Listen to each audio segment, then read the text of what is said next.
The hall breathed like a living beast. Shadows shifted along the vaulted ceiling, chasing the flicker of firelight as the minstrel's tune coiled through the air like smoke. Lord Edric's gaze was not on the roasted venison or the carved swan brought in on silver platters, nor on the goblets brimming with spiced wine. His eyes hunted for her, the woman whose name had already begun to move like a quiet rumor through his court. Every heartbeat stretched longer than the last, every empty glance into the crowd pulling at the threads of his patience.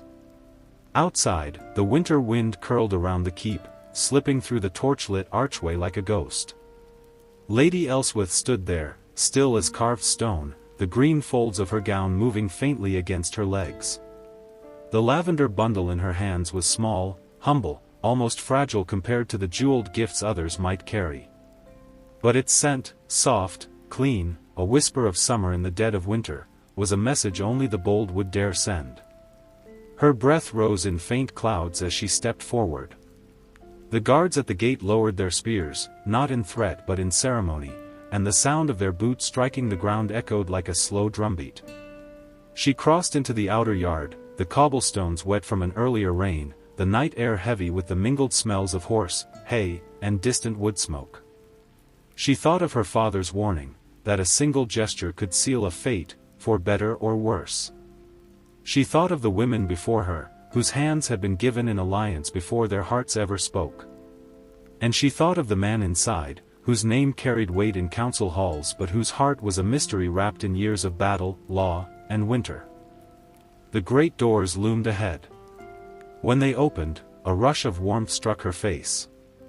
The light of the hall was golden, but it was the kind of gold that carried both beauty and danger, the glow of a hearth and the glare of a crown. Silence crept in as she entered, the minstrel's tune faltering for just a moment.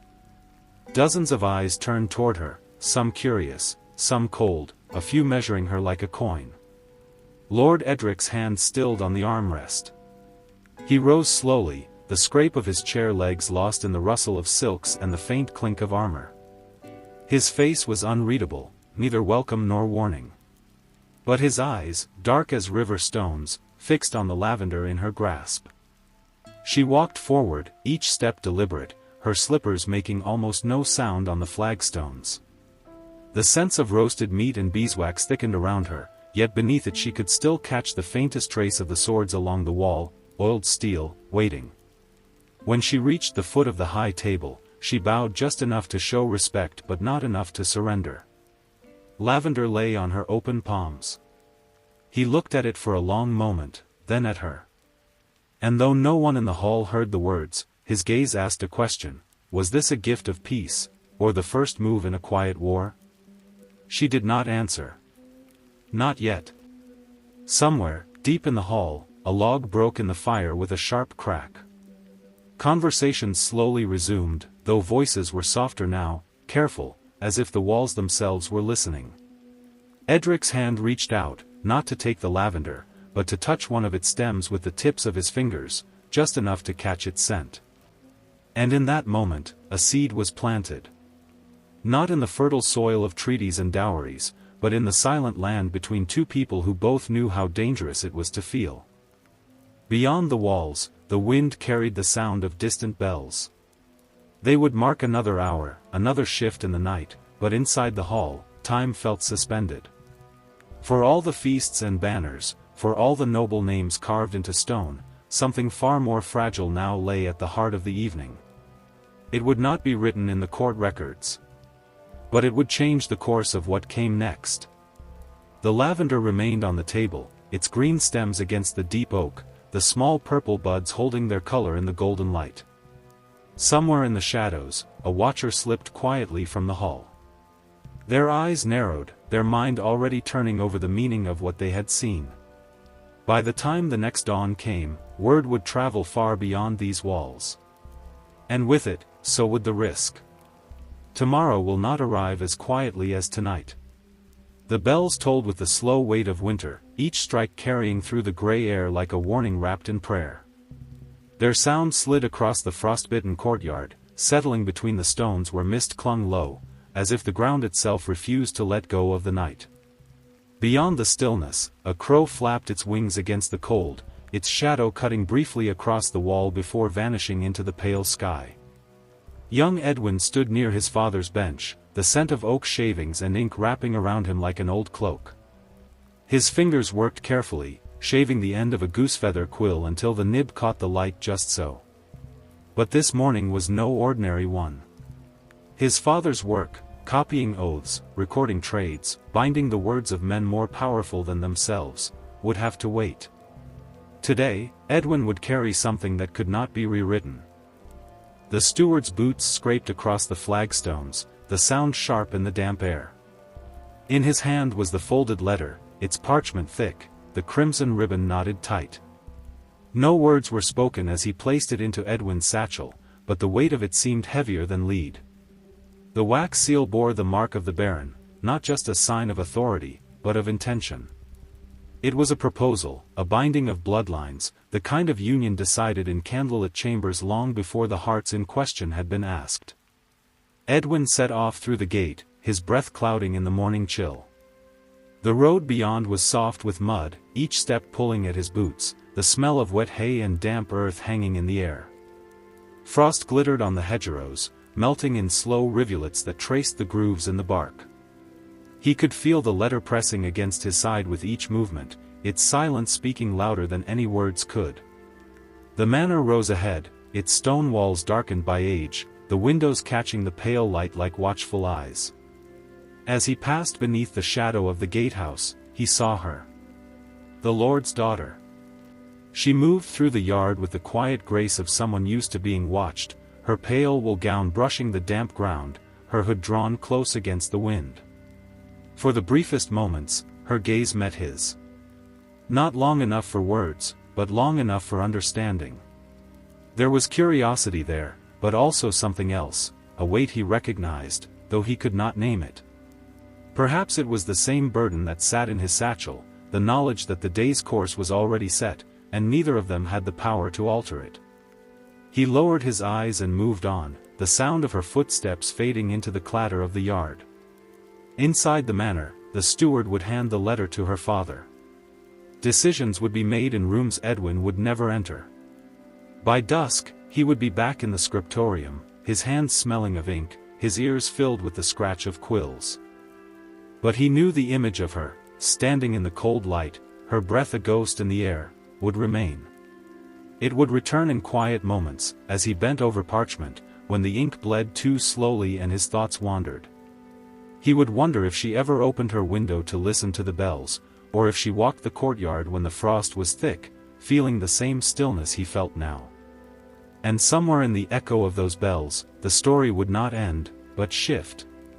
For while the letter would seal a union in the eyes of men, the eyes of those bound to it told another tale, one that would unfold in silence, in glances, in the spaces between duty and desire.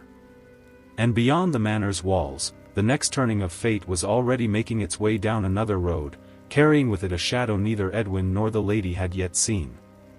Mist curled low over the meadow, thin ribbons of white drifting like unquiet spirits across the grass.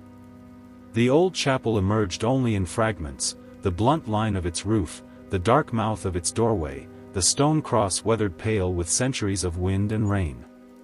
Within its walls, the air was thick with the scent of damp stone and beeswax, a fragrance that seemed older than memory. Lady Avellini knelt upon the cold flagstones, the hem of her gown brushing the dust of countless supplicants before her. In her hands lay a rosary carved from you, each bead polished to a dull sheen by years of restless fingers and whispered bargains with heaven. Her lips moved without sound, for today's prayer was not meant for the ears of others. It was not for her soul, nor for the forgiveness of some hidden sin. It was for a man she had not yet seen, but whose shadow already pressed against her life. Her father had spoken of the meeting in the same manner he might speak of settling a debt. The suitor was wealthy, his lands broad and fertile, his banners known in courts far beyond their own. His loyalty was sworn and proven, not to her, but to the throne. All this, her father had said, was for her benefit. And yet none of it stirred the quiet, stubborn place within her chest that still remembered a boy's voice beneath the orchard trees, swearing she would never be given away. He had given her a lark's feather then, small and fragile, but lighter than the promise it carried. The chapel bells tolled. Their sound moved through the air like a slow tide, drawing her from her kneeling place. She rose, smoothing the folds of her wool gown, feeling its weight shift about her. Outside, the frost lay hard and white across the courtyard stones, the breath of the palfrey rising in faint clouds as it waited. A groom held the reins, his eyes lowered, as if the morning itself demanded silence. She mounted, the leather creaking under her, and they set off. The path wound through orchards stripped bare for winter, their branches clawing at the pale sky. The fields beyond were locked in frost, each step of the horse striking the ground with a hollow, drum-like echo. Avellini kept her gaze ahead, though the road seemed endless, bordered on both sides by the hushed skeletons of summer's green. As the hours drew them closer, the shape of the suitor's manor began to rise from the haze, dark towers against the light, their silhouettes cutting the mist into ribbons. The air thickened with the smell of wood smoke drifting from unseen hearths, mingling with the sharper scent of cold iron from the gate. Her fingers tightened around the rosary. The yew beads had grown warm in her palm, almost alive, as if carrying some answer she was not ready to hear. Was it to be her talisman of defiance, to hold against the cold demands of duty?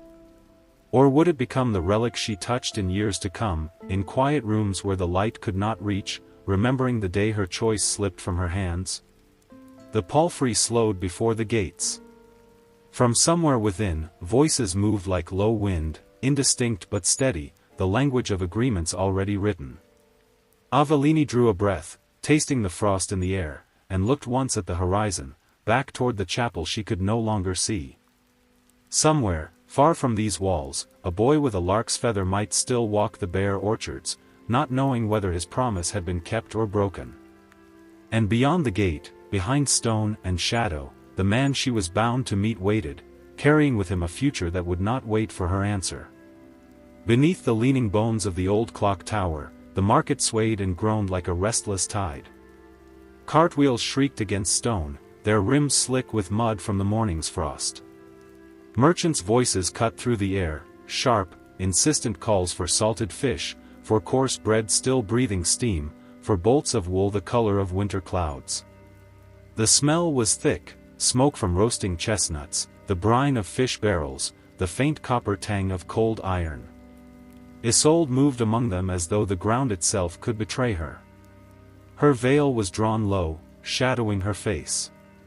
The basket she carried was filled with dried apples, their skins wrinkled and pale, but they were not for sale.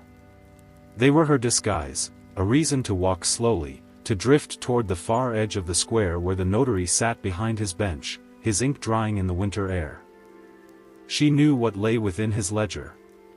Her name, written in a careful hand, tethered to that of a man she had never met. His lands were in the marshlands, rich in reeds and silence, a place where fog sat like a shroud. He was twice her age, and to her parents, that was not a burden but a blessing. Her mother spoke of mercy. Her father spoke of necessity. Neither had spoken of her will, as though it were something too small to measure. The crowd pressed and parted in slow rhythm. From the far side of the square, through the smoke of the chestnut brazier, a figure emerged. A young smith, shoulders dusted with ash, the air about him carrying the faint, sweet sting of the forge. She had met him only once, but the memory of that moment had lingered, the way his laugh had felt like an unspoken promise. Their eyes found each other. It was a quiet collision, and for a heartbeat the market stilled. No cries, no wheels, no clatter of hooves, only the hollow drum of her own pulse. Then a boy passed between them, tugging a goat whose hooves struck sparks from the stone, and the world's noise rushed back, loud and careless. Somewhere behind her, the notary cleared his throat. A sound like a door's hinge before it opens. She would go to him soon. She would take the quill, dip it in black ink, and lay her name alongside a stranger's. The law would bind it tight, the seal pressed deep, as though it had always been meant. But even as she imagined the parchment folding shut, she knew the smith's gaze would not leave her. It would follow her through the marshes, through the dim corridors of her new life.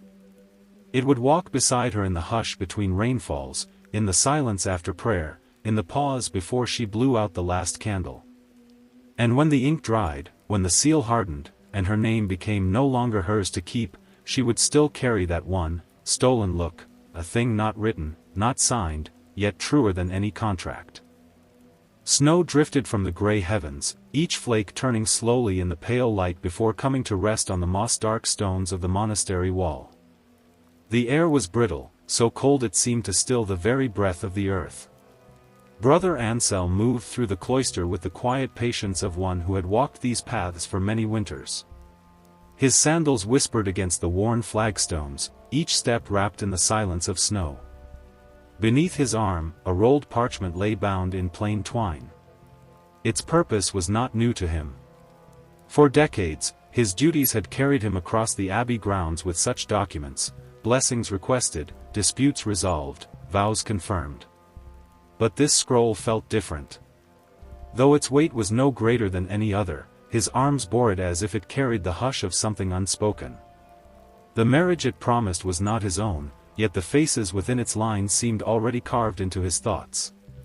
The bride-to-be, a girl of 17 winters, was known for her gentle hands on the lute and the way her voice never faltered when she sang the psalms.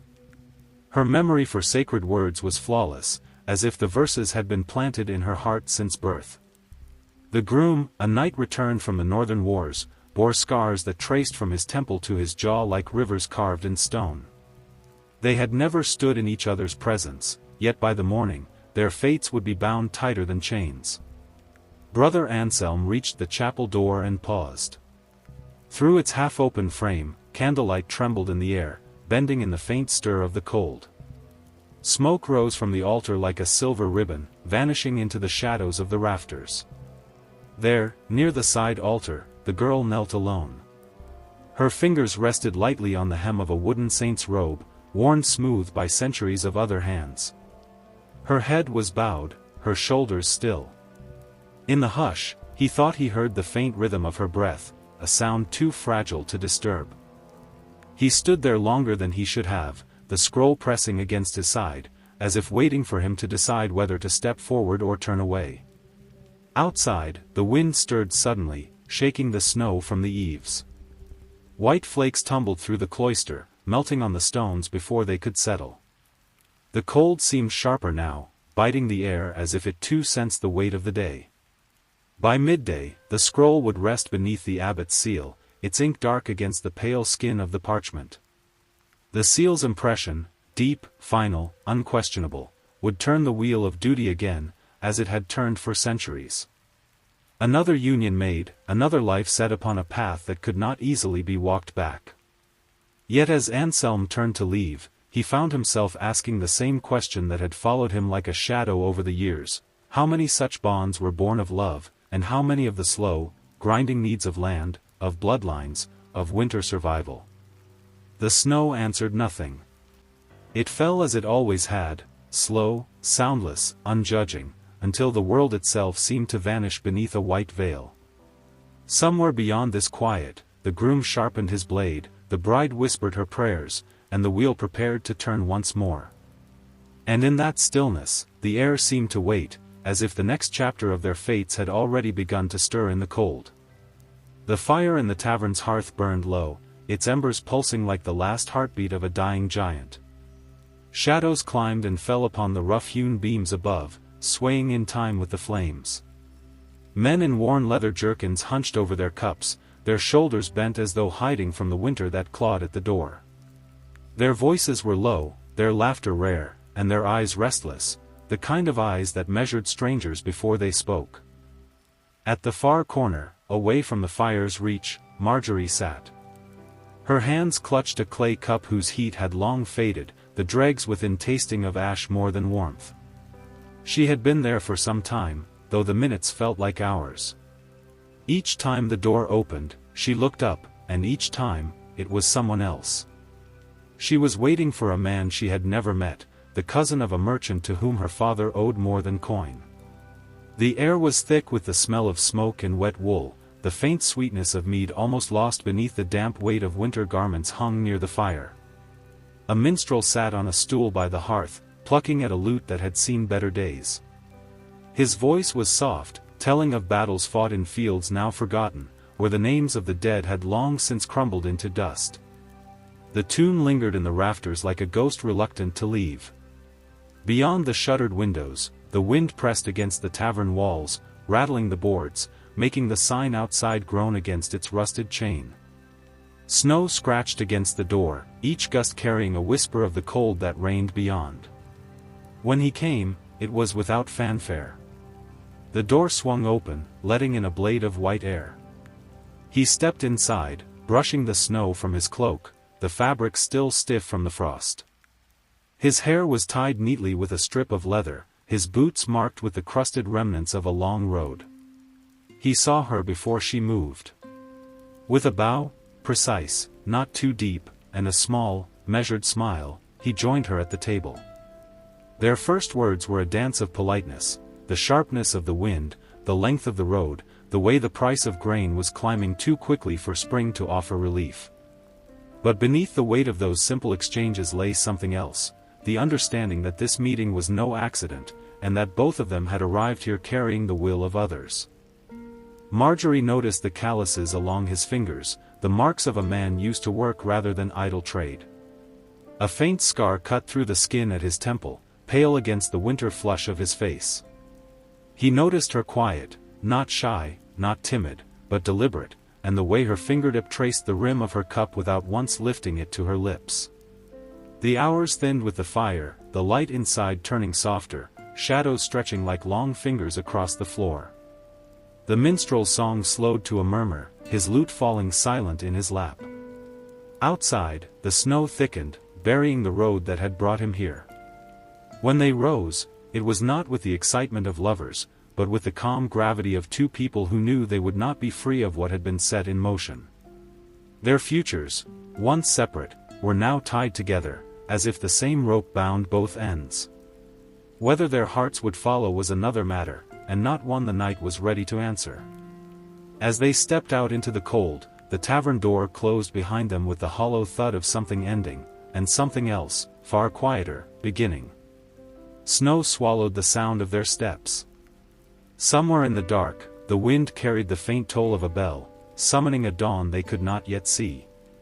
The river groaned beneath the weight of winter. Its skin was a patchwork of ice and black water, each sheet trembling under the wind's breath.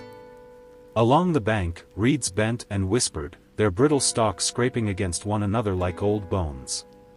Rowan kept his gaze low as he led the mule across the narrow wooden bridge, the planks creaking under hoof and boot. The animal's breath rose in pale clouds, dissolving into the dusk. At the mule's side hung a worn satchel, its leather stiff with cold. Inside lay the gift, a small box, carved with patient hands, its surface inlaid with mother-of-pearl that caught what little light remained. It was a humble dowry, his sister's bridge into another household, offered to a family whose worth was measured in cattle and barley fields that rolled toward the horizon. He had run his fingers over the box many times in the past week, not in pride, but in silent prayer, that it would be enough. The road wound between bare orchards, their branches like the fingers of the dead reaching toward the sky. The snow here was thin, pressed hard by the wind, and in the distance, the black outline of an abandoned watchtower stood against the fading sun. Stones once strong were now scorched and split, marked by fires from years no one wished to remember. The land felt hollow, as if it had seen too many departures, too many oaths broken in frost and blood. By the time Rowan reached the village, the day's light was draining away. The snow reflected a strange red from the sinking sun, as though the sky itself was bleeding into the earth. Dogs barked from doorways, their chains rattling, and the smell of wood smoke curled above the rooftops. The feast hall's heavy door yielded to the warmth within. The air was thick with the smell of roasting goose, fat spitting in the fire, and the dark sweetness of spiced wine. Torches lined the walls, their flames restless in the draught. Musicians played near the hearth, the strings of a fiddle singing under calloused fingers, their shadows stretching long across the rush-covered floor. At the high table sat his sister. She wore a gown that caught the firelight, the threads of gold at the hem glimmering like trapped sunlight. Beside her was the man who would soon be her husband, broad-shouldered, his smile as fixed as the crest on his chest. Rowan searched her face, and though her lips curved in a polite smile, her eyes seemed fixed on. He stepped forward, the satchel heavy at his side, and drew out the box. Setting it before the groom's father, he bowed, not deeply enough to show submission, but enough to honor the custom. The elder's weathered hands traced the mother-of-pearl, and for a moment his expression softened. Around them, laughter rose, cups clinked, the hall swelled with cheer. Yet beneath the noise, Rowan caught it, a breath, barely audible. A sigh. His sister's sigh. It was not the sound of boredom, nor weariness. It was the sound of something slipping away quietly, like a candle's last thread of smoke. The music played on. Wine flowed. Words of blessing and fortune drifted into the air, as if they could anchor her to the life she was stepping into. But Rowan knew, as surely as the frost knew the stone, that no feast could mask the weight behind her eyes. He saw it, felt it, and knew it would return to him in the silence of nights yet to come. When he left the hall, the snow had begun again, fine as sifted ash, settling on his cloak and in his hair. The laughter inside dimmed behind the closing door, replaced by the lonely creak of the sign above, swinging in the wind. Somewhere out in the dark, the river still moved beneath its skin of ice, carrying its cold burden toward places unseen.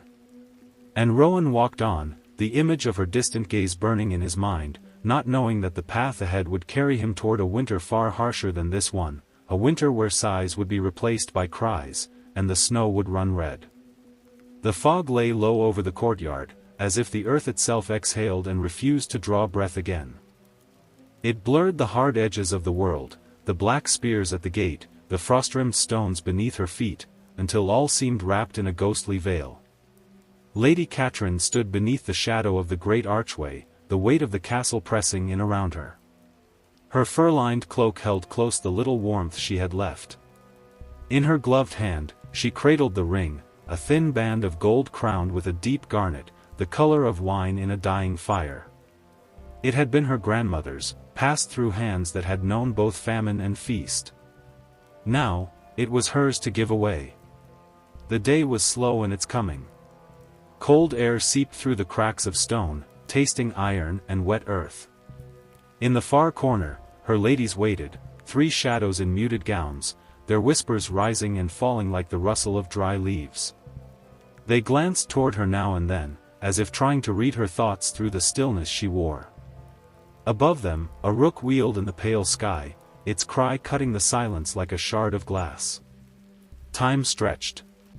Each toll of the wind-bent weather vane seemed to pull the morning apart. She thought of the coastal lands, of storms that broke against black cliffs, of wind so fierce it stole the voice from a man's throat. She imagined him riding through that kind of wind, crest lowered, eyes fixed on a horizon only he could see. Then, a sound. Hooves. Slow at first, then striking harder as they crossed the stone bridge into the gatehouse. The noise filled the courtyard, steady, unhurried, certain. Her heart answered in its own uneven rhythm. The rider emerged from the mist like a figure from an old ballad. His dark cloak moved with the wind, revealing the dull gleam of weathered armor beneath.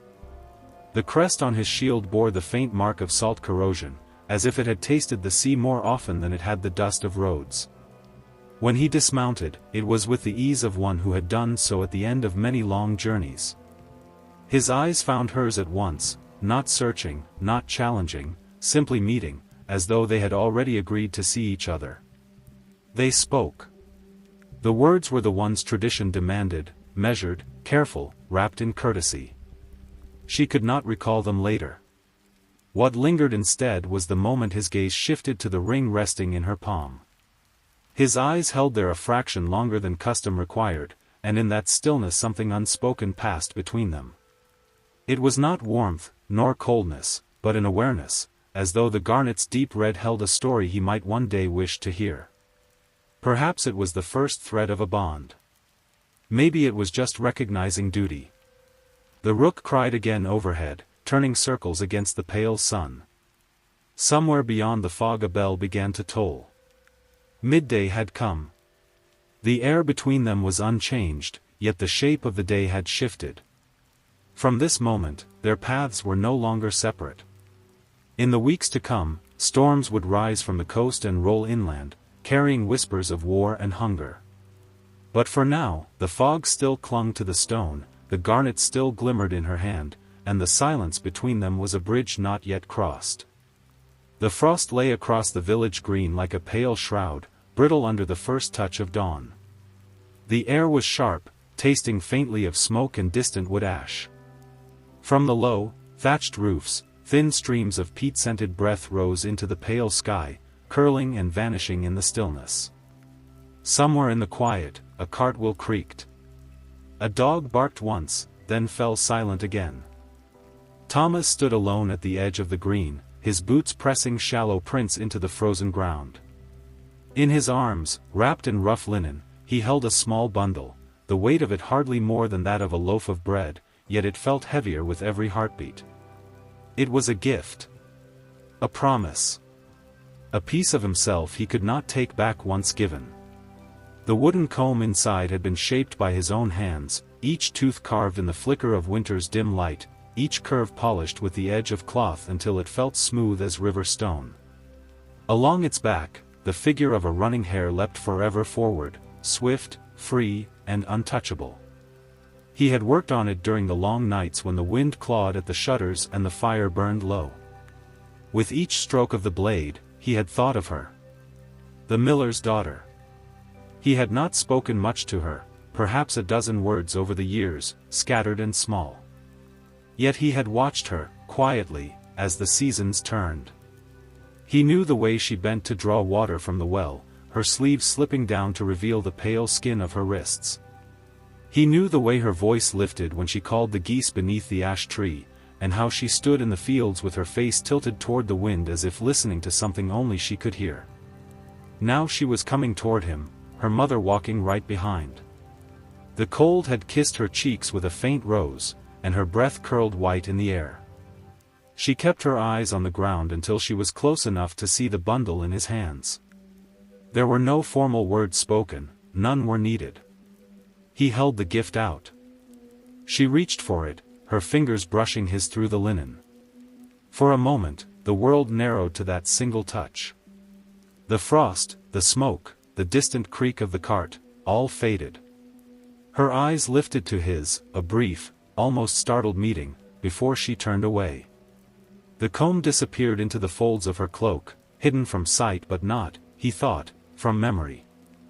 They parted without ceremony, walking in opposite directions across the frozen ground. But the air between them felt changed. Something had been drawn, a thread stretched across the space, thin as winter light yet stronger than any rope. In the months ahead, the frost would melt into mud, and the river would swell with snowmelt. Spring would come with its labor, its noise, its restless winds. But for now, in the still, cold morning, the thread remained, invisible and unbroken, waiting for the season that would test whether it could hold. The feast was over, yet the air still held the breath of it, the heavy scent of roasted meat, the faint sweetness of spiced wine, the smoke of the hearth settling into stone. The great hall glowed with the dying heart of the fire, its light spilling over the carved beams above and the long table below, where platters lay scraped clean and pitchers sweated with the last of the drink. Servants moved like shadows, their steps muffled on the rush-covered floor. They gathered the trenchers, wiped the benches, refilled the cups of the few lords who lingered, men whose laughter now fell softer, their boasting slowed by the weight of wine and age. At the far end of the table sat Eleanor. She did not move, except for the slow fold of her fingers in her lap. Her eyes were fixed not on the men, nor on the food, but on the wall, on the way the fire's glow met the darkness and made shapes that swayed and vanished. The night had given her no time to be alone, and now, in this moment between company and silence, she took it. Tonight the words had been spoken, the formal declaration. She was to marry Sir Alaric. His name was not unknown to her, it was a name carried on the road by travelers, worn on the lips of merchants, given weight by the way others stood straighter when they spoke it. A knight whose sword was as sure as his word. A man who had seen the king's court and lived to walk back into his own hall with honor. They had danced once, when the music still filled the rafters and the firelight made gold of every goblet. The steps had been measured, the kind where each foot knows exactly where it must fall. Their words had been polite, careful things, polished smooth so they could not cut. Yet in the space between those words, there had been distance. Wide.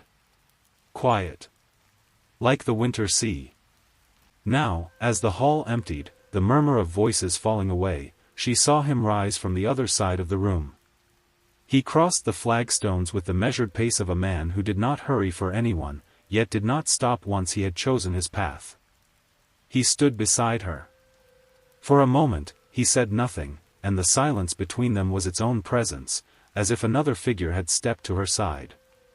Then his voice came, low, steady, shaped by command yet softened here, in this space where there were no ears to judge his tone. He spoke of his lands. Of the journey they would make, the road that ran along the edge of the sea, the winds that struck the cliffs until the stone itself seemed to sing. He spoke of the church where they would stand, the vows that would be said under its old roof, the carved saints looking down as they had for generations. Eleanor listened. Her eyes did not lift from the shadows on the wall, but her fingers moved, lightly tracing the carved edge of the bench, feeling the grooves left by some craftsman's hand long before hers rested there. The wood was smooth from years of touch, yet here and there the grain still rose like the ridges of a map. She thought of the winds he spoke of, whether their song would warm her, or whether it would cut her to the bone and leave her searching for shelter. She thought of the church, of its stone standing through storms, of the vows that could hold like iron or weigh like chains. The fire cracked. Somewhere behind them, a door closed. Eleanor did not yet know the life that waited beyond those cliffs, but she knew the truth of the path before her.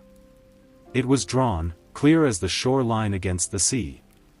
And she, daughter, bride, lady-to-be, would walk it. She would wear the same quiet grace she had worn tonight, standing beneath the eyes of lords and strangers, even if the wind rose to tear the veil from her hair. Beyond the hall, the night stretched deep and cold. Somewhere in that darkness, the road began.